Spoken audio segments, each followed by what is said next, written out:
of our seniors that have been vaccinated, and we're going to keep going forward. And because we've had success, we're going to be able on Monday to open it up to 60 plus, which will be really, really good, because we're starting to see around the state softening of the demand among 65 and up, because millions of them have gotten the shot.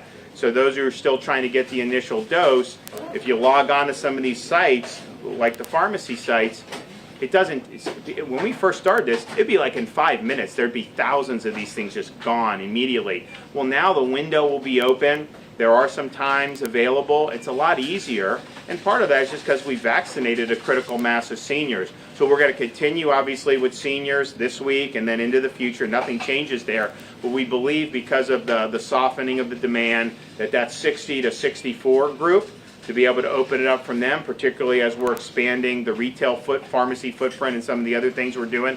We think that's going to make a lot of sense, and we think that that'll be really, really good. And I know a lot of folks have been asking along the way, hey, I'm 61, when am I going to go? And I always said, you will. That'll be next. We just got to make sure that we're making the progress with the seniors. And so I think it's a good time to be able to make that addition on Monday, and I think a lot of people will be really, really happy for it. We're also, if you look at the footprint now, throughout the state of Florida. Well, one, Lee County, we've got over almost 120,000 seniors in Lee County have received a shot. That's over half of the seniors, and we think we're going at a good clip. This is really going to help. You're going to see CVS just in the stores here. They're going to do thousands of additional seniors a week, which is really, really good. But if you look at now the retail footprint throughout Florida, there's 157 CVS's that starting Friday will be offering shots. You're going to have 730 Publix pharmacies offering shots, 12 Walgreens, although we're going to announce an expansion of Walgreens soon too, we hope, 119 Walmart and Sam's Club, and 43 Winn-Dixies. And so that is the vast majority of counties in Florida are represented here. Some of these counties have stores on almost every block. So it's really, really exciting to be able to see that. So in Lee County, we have, proud of the retail footprint here now, 6 CVS pharmacies, 32 Publix pharmacies, and 2 Walmart pharmacies that are offering the vaccine. We actually, when we got out of the airport, we were a few minutes early. I just walked into a Publix, said how it's going. People are doing well. Obviously CVS, they're a machine here, and we know that they're going to do a good job as well. So CVS.com to make the appointment for that. If you want to do Publix, it's publix.com/COVID vaccine. Their next window will be Wednesday morning at 7 a.m. and then walmart.com/COVID vaccine. So the retail footprint is something we want to continue to expand. We've spoken with CVS. We'd like to continue to do even more CVS's throughout the state of Florida. I mentioned we are going to probably do another Walgreens, which will be really, really good. But once it gets beyond the seniors, once we get not unlimited, but a lot of J&J and some of the other vaccines, this really is the easiest way for people to go. Just make an appointment, come into your local pharmacy, do it. There won't be as much of a need for some of these mass vaccination sites. Now we're still doing the same. We have 87 state-supported sites. We're doing it. We're not stopping on that. But I do think as we get into a different situation with vaccine availability, when it starts to get beyond just the senior population, doing it through these retail pharmacies, I think is going to make a lot of sense. And so we have those sites. We're continuing with our houses of worship mission. We've done dozens of churches. Many of those have been through African American churches. We are doing the rural program, Highlands, Glades, Levy, Putnam, Dixie, and Gilchrist. If you look at the lowest coverage rates for seniors in the state, it's mostly those rural counties. So the good news is if you get the vaccine where it needs to go, and you can get people willing to take the shots, you can get that coverage rate up very quickly. The smaller numbers, it makes it easier to do. So I was in Highlands last week. We surged some more vaccine to Highlands County. I think you'll start to see them really tick up over the next few days, which will be really, really exciting. We've also done events at 27 senior communities, including I was in Ocala at On Top of the World. We did thousands of seniors there. Really, really successful. And we're continuing with our homebound senior program. We've been in Southwest Florida and throughout the state doing that. So we're excited about what's happening. We think that this is something that's really, really good. The Johnson & Johnson vaccine, we are using it. We have 175,000 that arrived at the end of last week. It's going to have to last us all through this week, and we're not anticipating getting any additional J&J until next week at the earliest, but that's fine. We're going to put it in the pipeline. We may even do one of the senior communities with the J&J to try to ascertain what the demand is like for that. I think a lot of the law enforcement and other folks have liked the Johnson & Johnson because it's one shot and then you're done. But bottom line is we're getting more and more tools at our disposal, and we just want to keep, and if you look, the numbers for COVID nationwide have gone down dramatically. In Florida, because we've done seniors first, I think what we've seen is the numbers have gone down, but the numbers among seniors have gone down a little quicker. And we're hoping that that is because we're starting to see some effects of having the vaccinations for senior citizens. So if you go back 2 months and saw what percentage of cases on a given day were seniors in Florida, it was, I think, about 18%.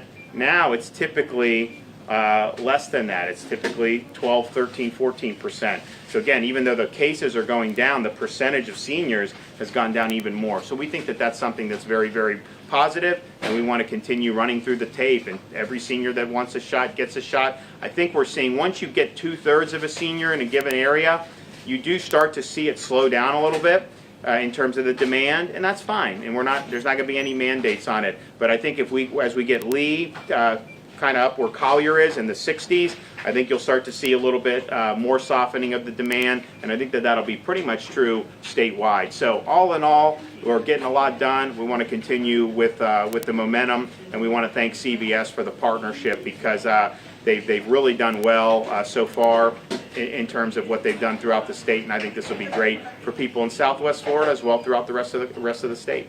Dave. Governor, while you're here in Lehigh Acres, there's been some criticism on certain zip codes getting the COVID vaccine. Are you giving any preferential treatment to the wealthy? No, of course not. I mean, you look, we have almost 3 million seniors. You look, it's gone throughout the entire state. We've actually set up sites when we've had a needs arise. A place like Pahokee, we set up a site there, and we're doing folks there. That's in Palm Beach County. We started doing the churches, mostly African American churches, at the beginning of January. So there's places in Southwest Florida who didn't get it, and you had those churches doing it. So I think we're doing a good job of really using all the avenues that we can. And of course, I mean, a pharmacy like this, they're going to sign up anyone that's 65. They're going to sign them up, and I think that that's the right way to do it. It's the age that matters. Black, white, rich, poor, Republican, Democrat, that doesn't matter. If you're 65 and up, we want to get you the shot. Yes, ma'am. Governor DeSantis, lots of folks in Southwest Florida are frustrated. They don't know where they are on that statewide registration system. They see those FEMA sites in other parts of the state. So to those folks that we hear from, what do they do? Well, this is a great opportunity for CVS. So if they go on to CVS.com, if they go on the Publix website tomorrow morning, these retail pharmacies, we have great coverage in Southwest Florida. It's a great opportunity for them to be able to go and do it. The FEMA sites were not chosen by the state. Those were picked by the federal government in those areas, and that's fine. It's additional vaccine. None of that was our vaccine. Those are additional vaccines that the federal government brought. But we think that this CVS and some of these are very, very significant. And so if you're on a wait list for one, it doesn't mean you can't sign up for others. And if there's a retail availability, by all means, do that. We have sent more vaccine, and we've done across this whole coast.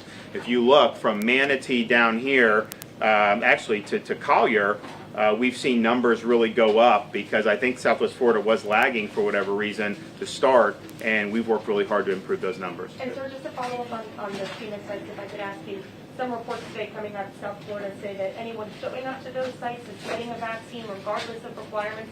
Do you know what's going on there? So that's the federal government running that. I mean, what I would say is we want elderly people to get vaccinated. If you are, now we're also doing 50 and up law enforcement. We've done a lot of those already, 50 and up folks in education and some of that.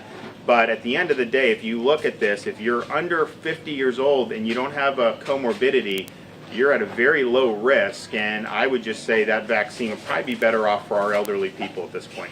Yes, ma'am. Good afternoon, Governor. Morgan Reiner with Link News. What was your reaction when you heard that Publix is going to prioritize teachers and pretty much everyone else in the school system over seniors? Did Publix consult you before that decision? I'm not sure that that's true. I think what happened was the HHS issued a dictate for people participating in the federal pharmacy program that you do anybody employed by a school. And so I think since they're a recipient of vaccine through that program, they're implementing it. I do not think that that is preferential over the seniors. And as I've said publicly, to have a 23-year-old employee of any school or anything to try to say that that person is at higher risk than someone that's 75, that's just not factually true. So we really want to focus on elderly people. I think that makes the most sense. But that wasn't a decision by CVS, Publix, or any of the pharmacies. That was dictated to them by Health and Human Services. And look, the reason why we did seniors first in the age-based approach is because 83% of the COVID-related mortality is people that are 65 and older. And not only that, if you look at people that are, say, 58, there's a much higher mortality there than somebody who's 28. As you get younger, the disease just gets less severe for whatever reason. So we're just trying to do that because we think if you don't have vaccine for everyone yet, giving it to elderly or vulnerable people is the best way to save lives. So that's what we're doing. But I don't think it was about consulting us. I think they were ordered to open it up to those folks based on what the federal government dictated. And again, it's not that we don't want anyone to get it, it's just how do you prioritize limited supply, and we've chosen to prioritize seniors first. I think that you're seeing the benefits of that with the hospitalization decline, the case decline with seniors, and so I think that there's a lot of potentially really positive indicators about it. So that's just what it is. But that's the genesis of it, was that HHS order. Governor, real quick, it was reported today that the people organizing the vaccine pop-up clinic in Lakewood Ranch were texting about how it might benefit you politically. So what do you say to people? No, that's nonsense. So if you look at Manatee at the time, they were one of the worst states or worst counties in the state for senior coverage. They were like 20-some%. I had some counties that were 50% at that. This is just a few weeks ago. So we said, where can we go to make an impact? So we did a senior pod at Lakewood Ranch, which was very successful. Thousands of seniors got it. Then we expanded the retail footprint in Manatee, which also helped. And then we did another pod, I think a week or two later. So now if you look at Manatee's coverage, they're well over 50%. So the first 2 months of vaccine availability, they were in the 20s. And then about 3 weeks later, they're over in the 50s. So what we did worked in Manatee. We're not done in Manatee, but that's what it was about. When you have counties that are lagging behind, we want to try to be able to bring extra vaccine there. It was a successful mission. It had a lot of success. The seniors liked it. And at the end of the day, they needed to get those coverage rates up about seniors. And so I think it's a mistake to try to demonize certain seniors. I think there's some elements of particularly the partisan corporate media who doesn't want people being vaccinated who disagree with them politically. That's insane. If you look, the first people we vaccinated, seniors, were in Broward County at the nursing home. The first pod that we did for seniors was in Kings Point down in Delray Beach. And then we did Century City, Century Village, and all those places in Broward and Palm Beach because there was a lot of seniors there and we needed the coverage. So I think it's been the right thing to do. I think the numbers have borne it out. It's been very, very effective. And we're going to continue to go where seniors are until we get the coverage where we need to be across the state. We're almost every county, non-rural county, is at 50% more seniors. We have a couple more that we've got to get up there, but we've made a lot of strides over the last few weeks, and we're going to keep doing that. Nurse practitioners are asking if you'll give any consideration to them filling out the form to get people that are 60 vaccinated. We're considering it. I think the issue is I mean, we're already hearing some reports of, doctors, I'm just going to sign it for everybody. And, we really believe that there's a method to this. If you have a condition that makes you especially vulnerable to COVID, we said from the very beginning, hospitals absolutely can do that regardless of age. And some of them they were going to their cancer wards, they were doing this and vaccinating a lot of people. And we want that, but what we don't want it to be is something to say, okay, well, I'll just sign it because I believe everyone should be vaccinated right now. Yeah, I do too, but we don't have enough of the vaccine, even though we are getting a lot more. So I would just say we'll look at it. We want to see how it's worked out so far. So we had always had comorbidities was always available for vaccination, but we just had it done through the hospital since they got the initial vaccine supply. As we started doing that, some people said, well, look, can I just go to my doctor and get it? And we said, fine. So we did that expansion, and I think it's worked okay, but we want to just get, maybe get a little bit more intelligence about how it's worked and then make the decision from there. Okay, thanks, guys. We'll see you. Oh, yeah. Yeah, you having fun? Okay, good. Okay, thanks, guys. Have a good one. Yeah,